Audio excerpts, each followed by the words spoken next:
Мен Нарынбек Ысымов 2002-жылы январьдын 7-синде Нарын шаарында төрөлүп өскөн.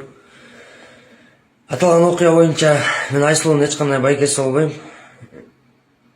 Бул нерсени кылганымдын себеби хайп кармап, өзүмө подписчик чогултайын деген мааниде өзүмдүн СМБ кызматкеримин, ИИМ кызматкеримин деп Айсулуунун бир туугандарынан жана тааныш билиштеринен маалымат чогулткам жана журналисттерге таратып элди туура эмес багытка бургам. Өзүм 8-класска чейин Нарын шаарында окугам. 8-класстан кийин Ысык-Көл облусунун Ойтал айылына келгем. Аталган иш боюнча кыргыз элинен кечирим сурайм. Мындан кийин такыр кайталанбайт. Мени кечирип коюңуздар.